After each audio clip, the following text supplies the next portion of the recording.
नमस्कार विद्यार्थी मित्रांनो, मी मारुती जाधव. मी आपलं सर्वांचं दळवे डिजिटल अकॅडमी या चॅनलमध्ये हार्दिक स्वागत आहे.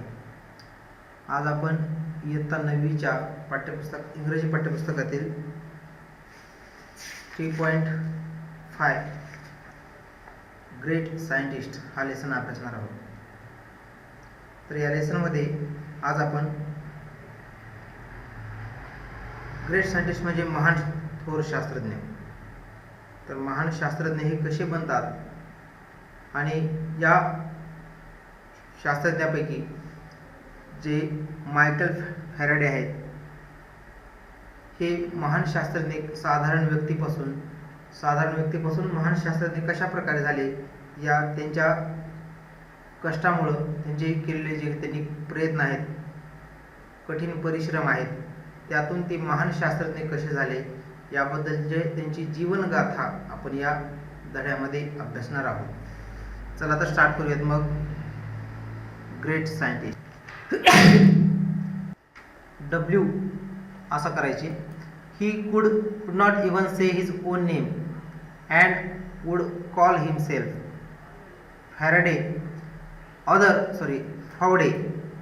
Other children laugh at him and teachers did not help him either.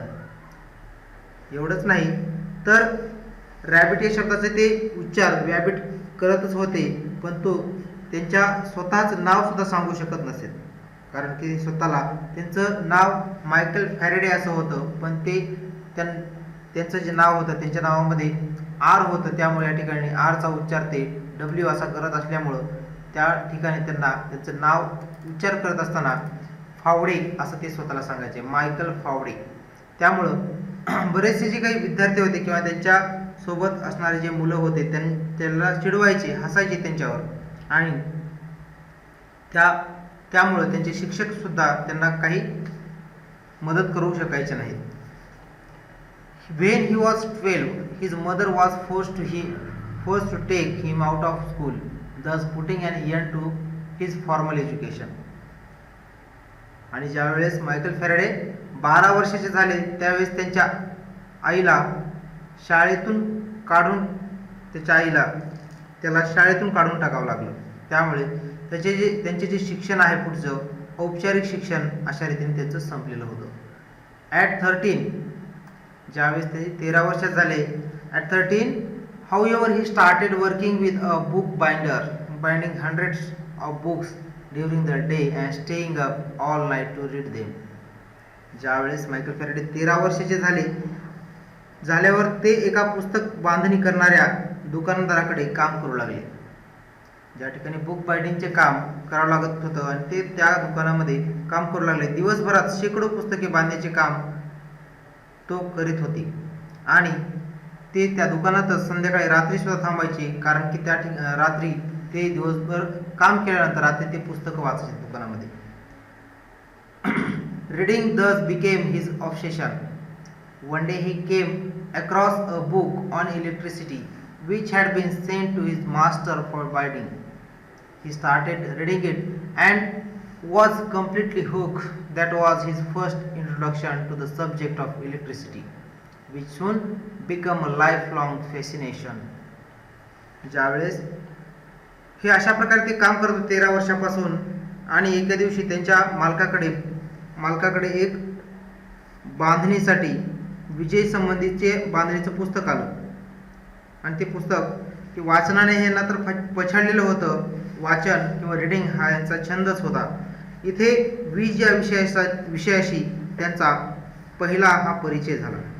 Electricity हा जो विषय होता, या विषयाची परिचय त्यांना या पुस्तकामुळे पहिल्यांदा झाला. आणि मग त्यामुळं काय झालंय, जे लवकरच त्यांनी जे आयुष्यभराचं ते वीज किंवा इलेक्ट्रिसिटी हे त्यांच्या आयुष्यभराचं एक आकर्षण निर्माण झालेलं आहे. Faraday was steel poor at 21. Once a friend gave him a free ticket to a public lecture and demonstration by the renowned chemist Humphrey Davy at London's Royal Institution. Michael Faraday ज्यावेळेस 21 वर्षाचे झाले तरी तो गरीबच होता. एकदा त्याच्या मित्राने त्याला लंडनच्या रॉयल इन्स्टिट्यूशनमधील सुप्रसिद्ध रसायनशास्त्रज्ञ हम्फ्री डेव्ही यांच्या सार्वजनिक भाषणाचे आणि प्रयोगाचे मोफत तिकीट दिले. त्यांचा एक मित्र होता, त्या मित्राने त्यांना हम्फ्री डेव्ही यांच्या लंडन रॉयल इन्स्टिट्यूट ही जी संस्था आहे त्या संस्थेमध्ये किंवा सुप्रसिद्ध रसायनशास्त्रज्ञ जे होते त्यांच्या प्रयोगाचे आणि भाषणाचे तिकीट दिलं आणि त्यामुळे मग ते त्या ठिकाणी त्या कार्यक्रमाला गेले. Davy's work on chemical and electrical lighting was subject of conversation among the scientist of that age. आणि डेव्ही हे रसायन आणि विद्युत प्रकाश या विषयावरील कार्य हा त्यांच्या काळातील शास्त्रज्ञांमधील चर्चेचा तो विषय होता. 70 years later, across the Atlantic Ocean in the USA, the same work enabled Thomas Edison to produce the first consistent light bulb. 70 वर्षानंतर अटलांटिक महासागरापलीकडील अमेरिकेमध्ये म्हणजेच USA म्हणजे America, United states of America या ठिकाणी त्याच कार्यामुळे थॉमस एडिसनला पहिला सतत प्रकाश देणारा दिवा बनवता आला होता. थॉमस एडिसन यांनी सतत प्रकाश देणारा एक लाईट बल्ब त्यांनी बनवला होता आणि तो पहिला यश त्यांना त्यावेळेस अमेरिकेमध्ये मिळालं होतं. अटलांटिक महासागराच्या पलीकडे 70 वर्षानंतर ही घटना झाली होती. That day in 1812 Faraday was spellbound by Davy's lecture. 1812 मधील त्या दिवशी डेव्ही यांच्या भाषणावर फॅरेडे मंत्रमुग्ध झाले. त्यांचं भाषण ऐकून ते मंत्रमुग्ध झाले. He kept taking notes about the mysterious force of electricity fuse it. He was so engrossed in the lecture that he forgot to applaud with the rest of the crowd. विद्युत प्रवाहाच्या गूढ तीव्रतेविषयीची जोरदार टिपणे ते घेत राहिले आणि तो भाषणात इतका तल्लीन झाला होता की इतर लोकांबरोबर टाळ्या वाजवायचे हेतू विसरून गेला होता. इतर लोक टाळ्या वाजवत होते त्यावेळेस टाळ्या वाजवायचे सुद्धा हे विसरून गेले होते, इतके त्यांच्या भाषणामध्ये घडवून गेले होते. When he went back, his notes were so comprehensive that he bound them into a book, meaning to give it to Davy someday. आणि ज्यावेळेस ते परत आले तेव्हा त्यांची टिपणे इतकी विस्तृत होती की एखाद्या दिवशी डेव्हीला ती भेट द्यावीत म्हणून त्यांनी त्याची एक पुस्तकासारखी बांधणी केली. कारण की बुक बाइंडिंगच्या दुकानात ते स्वतःच काम करत होते, त्यामुळं त्या पुस्तकाचे त्यांनी जे नोट्स होते काढलेल्या त्याची बांधणी केली आणि त्या हम्फ्री डेव्ही यांना गिफ्ट द्यायचं त्यांनी ठरवलं. Faraday decided that day that he didn't just want to sell books, he wanted to be a great scientist, good enough to write his own books. आणि मग त्यांनी फॅरेडेने त्या दिवशी ठरलं होतं की तो फक्त पुस्तके विकणार नाही, त्याला आता मोठा शास्त्रज्ञ व्हायचा आहे. स्वतःची पुस्तके लिहिण्या इतका मोठा शास्त्रज्ञ त्यांना बनायचं होतं. कारण की त्यांचा एक आदर्श व्यक्ती त्यांच्या डोळ्यासमोर एक होते, ते म्हणजे डेव्ही, हम्फ्री डेव्ही. त्यांच्यापुढे एक आदर्श व्यक्ती म्हणून आता समोर होते. त्यामुळे त्यांनी ठरवलं की आता पुस्तक बांधण्याचं काम करायचं नाही, आपल्याला आपल्या आयुष्यामध्ये काहीतरी वेगळं करायचं आहे. ही त्यांना त्या दिवशी जाणीव झाली आणि ते स्वप्न पाहू लागले एक महान शास्त्रज्ञ बनण्याचं. Faraday decided enough to Davy became his role model, but there was a problem. He did not have the social status, money or education to pursue science. Faraday thought it would be wonderful if Davy became his mentor, but Davy did not agree initially. Faraday was not dejected, he just kept trying. आणि ज्यावेळेस यांनी शास्त्रज्ञ बनायचं आहे हे स्वप्न ठरवलं, पण त्याला एक अडचण होती. कारण की विज्ञानात विषयाचा अभ्यास करण्यासाठी त्याच्याकडे ना पैसे होते, ना शिक्षण होते, ना त्याला समाजामध्ये काही प्रतिष्ठा त्यांना होती. म्हणजेच अशा प्रतिकूल परिस्थितीमध्ये त्यांनी स्वप्न पाहिलं होतं आणि त्या स्वप्न पूर्ण करण्यासाठी त्यांच्याकडे पैसे नव्हते, शिक्षण नव्हतं आणि समाजामध्ये कोणत्याही प्रकारचा स्टेटस, सोशल स्टेटस सुद्धा नसल्यामुळे अशा या अनेक अडचणींचा सामना त्यांना करावा लागणार होता. फॅरेडेला वाटत होते की हम्फ्री डेव्ही त्याचा पाठीराखा झाला, त्यांचे जर मार्गदर्शन झाले तर किती छान होईल. पण डेव्ही यांना ही गोष्ट त्यांनी सांगितली त्यावेळेस ते प्रथमतः तयार झाले नाहीत. फॅरेडे हताश झाला नाही, तो प्रयत्न मात्र करीतच राहिला. मायकल फॅरेडे त्यावेळेस हताश झाले नाहीत, नाराज झाले नाहीत की आता मी कसं करू, काय करू, असं ते न म्हणता त्यांनी सकारात्मक विचार केला आणि त्यांचे प्रयत्न चालूच ठेवले. Destiny had a strange plan in store for him. A few years later chemical explosion happened inside Davy's lab and he was temporarily blinded. तिच्या मनात त्याच्यासाठी काही वेगळीच योजना आखलेली होती आणि काही वर्षानंतर डेव्हीच्या प्रयोगशाळेत रासायनिक स्फोट झाला आणि काही काळासाठी हम्फ्री डेव्ही हे अंध झाले. He now needed an assistant with an excellent memory to help him. He was reminded of Faraday and decided to hire him as his secretary. Davy never believed Faraday could do anything in the field of science going by social status and education. मग आता त्याला अंध झाल्यामुळं त्यांना एक उत्तम स्मरणशक्ती असलेल्या सहाय्यकाची असिस्टंटची गरज होती आणि त्याला फॅरेडेची आठवण झाली आणि त्याला आपला सेक्रेटरी म्हणून नेमायचं त्यांनी ठरवलं.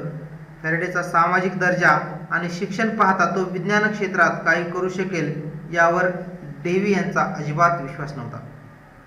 म्हणून त्याने फॅरेडेची महत्त्वाकांक्षा त्याच्या मनातून काढून टाकली आणि पुस्तक बांधणीच्या कामाला चिटकून राहण्याचा सल्ला त्याला दिला. परंतु फॅरेडे आणखीनच खरं तर तो म्हणजे मायकल फॅरेडे हे काही साधारण नव्हते.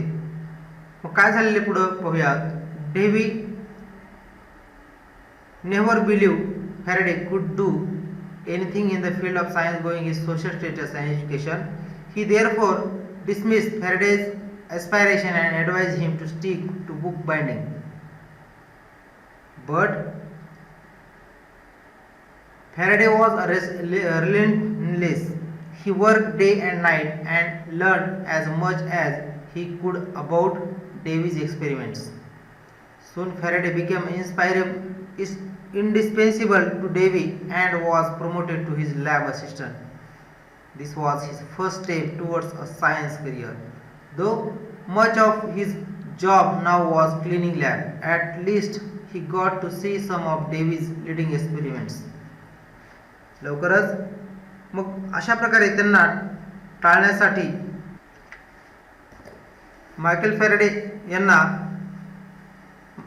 हम्फ्री डेव्ही यांनी सल्ला दिला की तू शास्त्रज्ञ बनण्याचं स्वप्न पाहू नकोस, ही जी इच्छा आहे तुझी मनातून काढून टाक आणि बुक बाइंडिंगचं जे काम आहे तेच काम तू करत राहण्याचा त्यांनी सल्ला दिला होता. पण मायकल फॅरेडे हे काही साधारण नव्हते.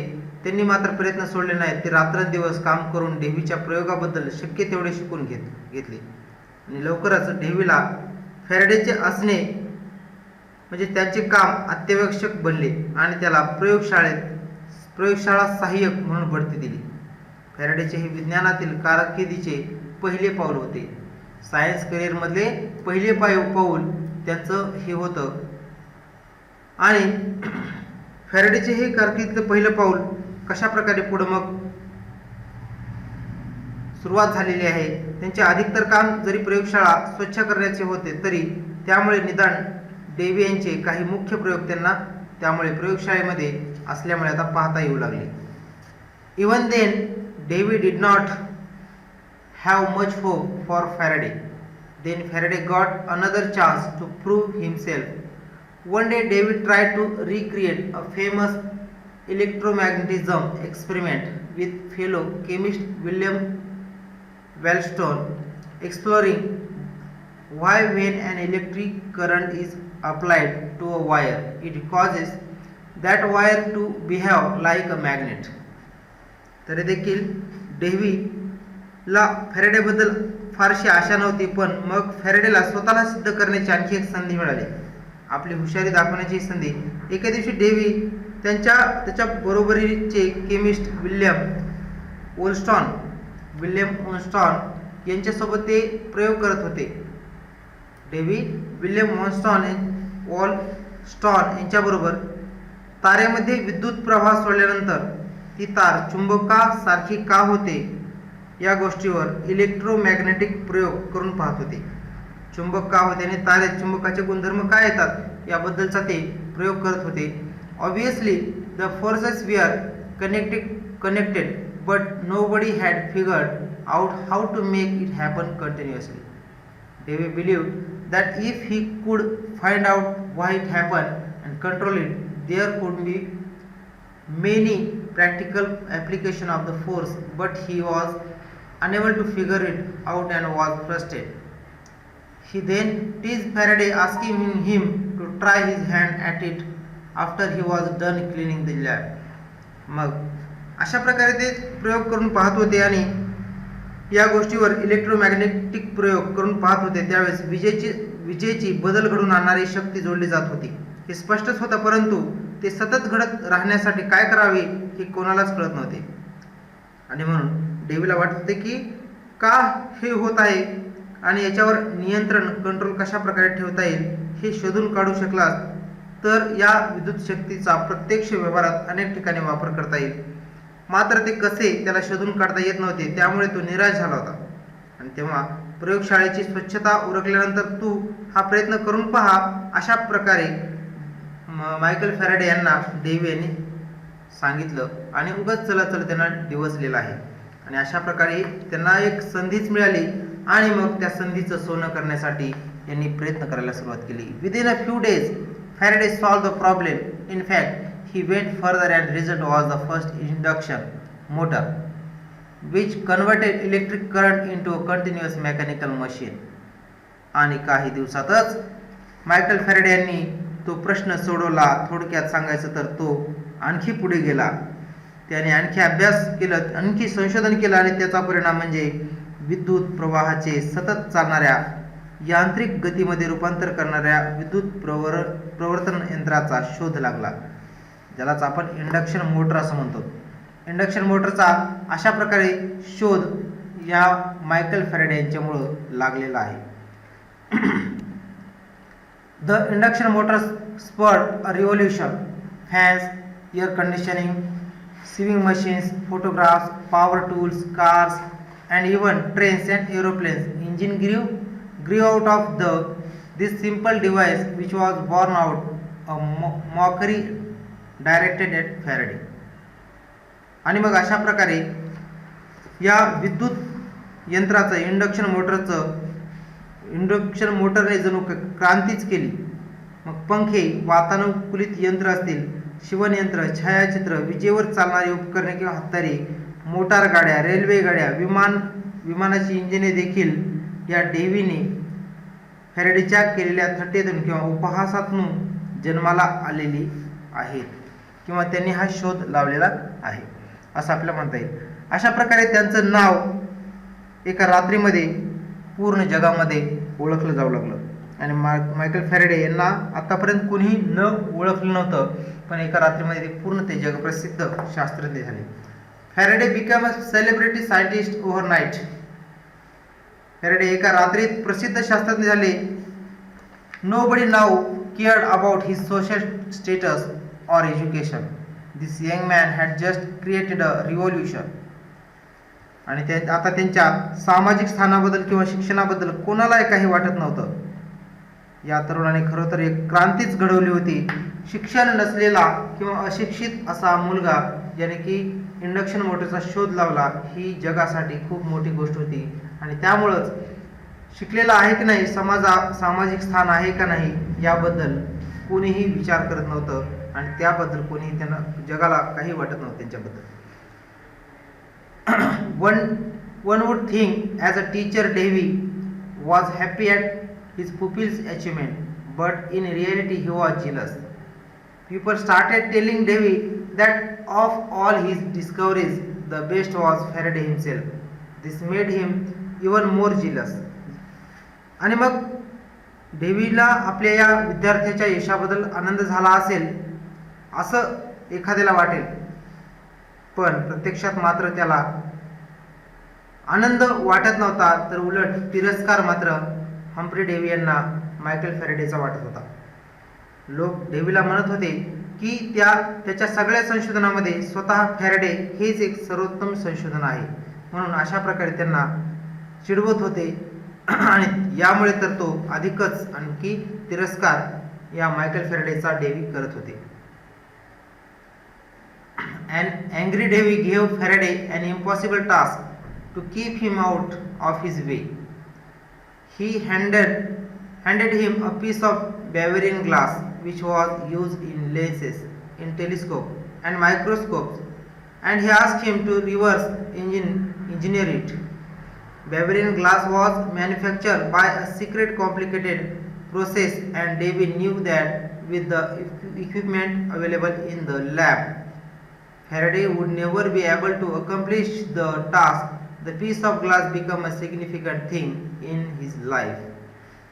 आणि मग या चिडलेल्या किंवा राग आल्यामुळे या डेव्ही यांना त्यांनी एक आपला जो विद्यार्थी आहे मायकल फॅरेडे यांना आपल्या मार्गातून दूर करण्यासाठी अशक्यप्राय असं एक काम दिलं. त्याने त्याला दुर्बिणीच्या भिंगामध्ये आणि सूक्ष्मदर्शक यंत्रात वापरल्या जाणाऱ्या बॅव्हेरियन काचेचा एक तुकडा दिला. बॅव्हेरियन काचेचा तुकडा दिला आणि त्यावर उलटी किंवा विरुद्ध निर्मिती प्रक्रिया करण्यास सांगितलं. बॅव्हेरियन काच ही एक गूढ गुंतागुंतीच्या पद्धतीने बनवली जात असे आणि प्रयोगशाळेत उपलब्ध असलेल्या सामग्रीतून फॅरेडे हे काम कधीच पूर्ण करू शकणार नाही हे डेव्हीला सुद्धा माहीत होतं. हा काचेचा तुकडा फॅरेडेच्या जीवनातील महत्त्वपूर्ण गोष्ट ठरली. ती महत्त्वपूर्ण गोष्ट कशी ठरली ते पाहूयात. Faraday had a never give up attitude and he respected Davy, so he accepted the assignment despite knowing that it would be very difficult. He toiled for 4 years with no help from Davy and as accepted failed. फॅरेडेची वृत्ती कधीही हार न मानण्याची होती आणि ते विशेष करून Dewey जे गुरु मानायचे आणि त्यांचा ते आदर करत होते. त्यामुळे काम अत्यंत अवघड आहे हे माहीत असून सुद्धा त्यांनी ते काम स्वीकारलं. डेव्हीची मदत नसताना 4 वर्षे त्यांनी खूप परिश्रम केले आणि अपेक्षेप्रमाणे घडले. तो अयशस्वी ठरला, तो फेल झाला. Faraday never learn the secret and this remain his first failure as a scientist. So to remind himself of these difficult times, he kept a single glass brick on his shelf as a souvenir. This would inspire him during difficult times. खूप परिश्रम केले पण यश मात्र मिळालं नाही. हे गुपित रहस्य त्याला कधीच समजलं नाही आणि शास्त्रज्ञ म्हणून हे त्यांच्या आयुष्यामधलं पहिलं अपयश ठरलं. त्या कठीण आणि खडतर काळाची स्वतःला आठवण राहावी यासाठी त्यांनी स्मरणिका म्हणून एक काचेची वीट त्यांनी आपल्या शेल्फमध्ये ठेवली होती. कारण की त्या काचेकडे पाहून कठीण काळामध्ये किंवा दुःखाच्या वेळेत त्यांना ती प्रेरणा देण्याचं काम करत होती. In 1829, Davy died and Faraday succeeded him as head of the laboratory. He was free to pursue whatever he liked and he made another revolutionary discovery. He noticed that if you move a magnet, it could produce electric current. Thus he could now convert motion into electricity. आणि मग अशा प्रकारे 1829 मध्ये Humphrey Dewey यांचा मृत्यू झालेला आहे आणि फॅरेडे हे प्रयोगशाळेचे प्रमुख झाले होते. आता त्याला जे काही अवघड आहे ते करायला स्वतंत्र होते. आता त्यांना कोणाच्याही बंधनामध्ये राहण्याची गरज नव्हती. आता ते लॅबचे प्रमुख झालेले होते आणि त्यांनी दुसरे एक क्रांतिकारी संशोधन पुढे त्यानंतर केलेलं आहे. काय संशोधन केलंय पाहूया. This is how the electricity generator was born, something still used today to generate all kinds of power like dynamos and other devices. आणि मग ज्यावेळेस त्यांना स्वातंत्र्य मिळालं, लॅबचे ते प्रमुख झाले, तेव्हा त्यांच्या लक्षात आलं की चुंबक हलवला किंवा फिरवला तर तो विद्युत प्रवाह निर्माण करू शकतो. जर चुंबक हलवला तर विद्युत प्रवाह निर्माण केला जाऊ शकतो आणि मग यातूनच तो आता गतीला विद्युत प्रवाहात बदलू शकेल. अशा प्रकारे विद्युत शक्ती निर्माण करणाऱ्या यंत्राचा म्हणजे जनरेटरचा जन्म झाला. तो आजही डायनामोज किंवा इतर काही उपकरणासारखी सर्व प्रकारची विद्युत शक्ती निर्माण करण्यासाठी उपयोगात आणले जाते. Faraday was now a legend. In 1840 he developed memory loss which continued for the rest of his life. But the disease did not stop him. He persevered, starting a complicated experiment to prove that light was closely related to electricity and magnetism, a novel thought in those times. Faraday म्हणजे आता एक दंतकथा किंवा आख्यायिका महान व्यक्ती बनली होती. 1840 मध्ये त्यांना स्मरणशक्तीचा ऱ्हास होऊ लागला आणि जे आयुष्याच्या अखेरपर्यंत ते तसेच राहिले, पण या आजाराने त्यांना थांबवले नाही. वीज आणि चुंबकीय शक्ती यांचे प्रकाशाशी अगदी जवळचे नाते आहे. वीज आणि चुंबकीय शक्ती यांचं प्रकाशाशी जवळचं नातं आहे असं त्यांनी संशोधन करत होते. हे सिद्ध करणारा आणि गुंतागुंतीचा किचकट प्रयोग करण्यासाठी ते चिकाटीने प्रयत्न करीत राहिले आणि त्या काळात एक नाविन्यपूर्ण विचार होता. काय विचार होता? नाविन्यपूर्ण विचार होता. Remember that piece of Bavarian glass Faraday had kept on his shelf. He was determined to convert the remainder of his first major failure to an instrument of great success. He used the same glass now show that in the presence of magnet, light could be isolated into a single wave rather than spreading out randomly in all directions, a concept called polarization. मग त्यांनी Faraday यांनी त्याच्या शेल्फवर ठेवलेला जो बॅव्हरियन काचेचा तुकडा त्यांना आठवतो. आपल्या पहिल्या मोठ्या अपयशाच्या त्या खुणेचा किंवा आठवणीचा मोठ्या यशात रूपांतर करण्याचं साधन म्हणून उपयोगात आणायचं त्यांनी निश्चय केला होता. आणि हीच काच आता त्यांनी चुंबकाच्या उपस्थितीत सर्व दिशांना कशाही पसरणाऱ्या प्रकाशाऐवजी एका प्रकाश लहरीत त्याला वेगळा करता येतो हे दाखवण्यासाठी वापरली. या काचेचा उपयोग केला ही ध्रुवीकरणाची कल्पना मानली जाते. यालाच आपण ध्रुवीकरण असं म्हणतो, polarization. He then took the age-old experiment of sprinkling iron filling on a sheet of paper near magnet, making circular pattern. मग त्याने कागदाच्या तुकड्यावर लोखंडाचा भुगा टाकून त्याच्याजवळ चुंबक ठेवून गोलाकार नक्षी किंवा आकार नमुने तयार करण्याचा पुराणा प्रयोग हाती घेतला. He went on to prove that these patterns were not property of iron filling.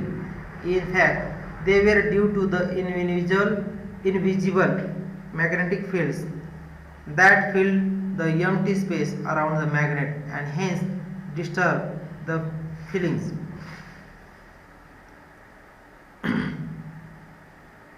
या आकारामध्ये लोखंडाच्या भुग्याचे गुणधर्म नाहीत, तर ते खरे म्हणजे अदृश्य अशा चुंबकीय क्षेत्राने चुंबकाभोवतीची रिकामी जागा भरल्यामुळे लोखंडी भुगा अस्ताव्यस्त झाला आहे असे त्याला सिद्ध करायचे होते आणि ते सिद्ध करण्यासाठी ते प्रयत्न करत होते. This is where his lack of formal education went against him. Faraday did not know much about advanced mathematics, so he just copied the iron filling pattern with his hand. आणि मग येथे त्यांची औपचारिक शिक्षणाची जी कमतरता आहे ती परत त्यांच्या विरोधात केली. फॅरेडेला प्रगत गणिताबद्दल फारसे ज्ञान नव्हते, त्यामुळे त्यांनी हा लोखंडी भुग्याच्या आकारांचे नमुने स्वतःच्या हाताने तयार केले आणि गणिताच्या समीकरणातून त्यांचे स्पष्टीकरण देण्यास मात्र ते असमर्थ होते. He was unable to explain them in the form of mathematical equations. He made hundreds of such drawings, but without equations they were not accepted. आणि मग समीकरणाशिवाय त्यांना ते नमुने ते तयार करणं त्यांना शक्य नव्हतं आणि शेकडो नमुने जरी तयार केले पण त्यांना संमती मिळणार नव्हती. म्हणजेच ह्यांना या प्रगत गणिताबद्दल माहीत नसल्यामुळं अशी पुढे अडचण निर्माण झाली होती. Fortune favoured the brave Faraday once again when he met James Maxwell a wealthy educated physicist well versed in mathematics. आणि पुन्हा एकदा शूर फॅरेडेवर नशिबाने कृपा केली जेव्हा ते जेम्स मॅक्सवेल या श्रीमंत शिक्षित आणि गणिततज्ञ असलेल्या भौतिकशास्त्रज्ञाला भेटले.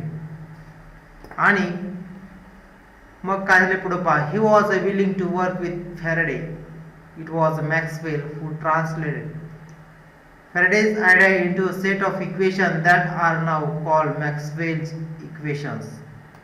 आणि मग ज्यावेळेस फॅरेडे बरोबर ते काम करायला फॅरेडे यांच्या सोबत मॅक्सवेल हे सुद्धा काम करायला उत्सुक होते. आणि ज्यावेळेस काम करायला सुरुवात झाली मॅक्सवेलने फॅरेडेच्या ज्या कल्पना आहेत त्या समीकरणाच्या स्वरूपात मांडल्या ज्या की आता मॅक्सवेलची समीकरणे या नावाने आपण ओळखतो. मॅक्सवेल्स इक्वेशन असं त्याला आपण ओळखतो.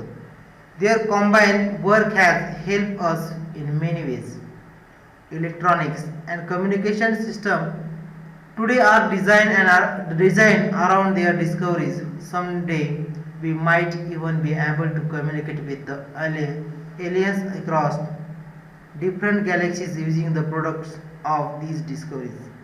त्यांचे एकत्रित काम आपल्याला अनेक प्रकारे उपयुक्त ठरले आहे. आजच्या इलेक्ट्रॉनिक्स आणि कम्युनिकेशन पद्धती त्यांच्या या संशोधनावर आधारलेल्या आहेत. त्यांच्या संशोधनातून निर्माण झालेल्या उत्पादनांचा वापर करून कधीतरी आपण विविध आकाशगंगातील एलियन्स म्हणजे परग्रहावर राहणारे जे काही प्राणी आहेत त्यांच्याशी सुद्धा संवाद साधू शकू.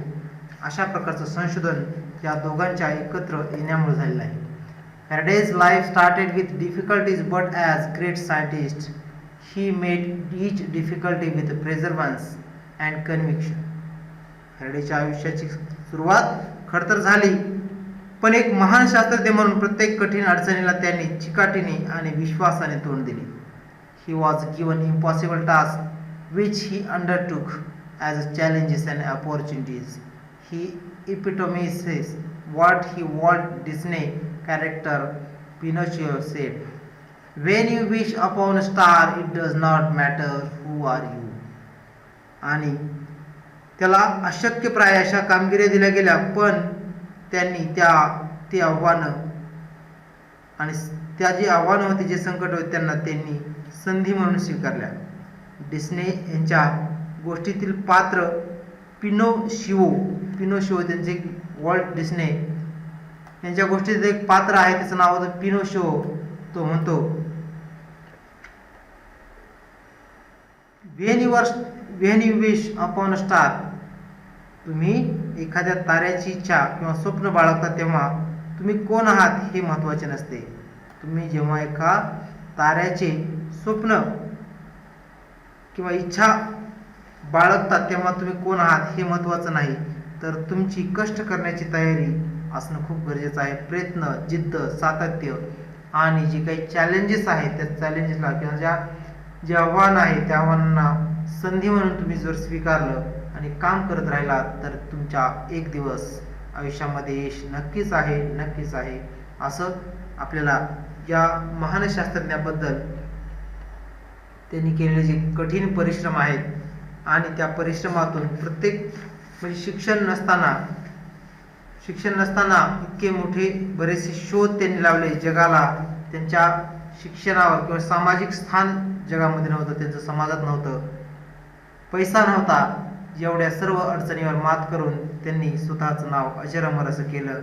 आणि हा जो धडा आहे तो फ्रॉम द इंट्रोडक्शन टू रॅगनेट by APJ Abdul Kalam and Srijan Pal Singh यांनी लिहिलेल्या पुस्तकातून हा धडा घेतलेला आहे. असे महान शास्त्रज्ञ मायकल फॅरेडे यांच्याबद्दल आपण आज माहिती घेतलेली आहे. धन्यवाद. Thank you for watching.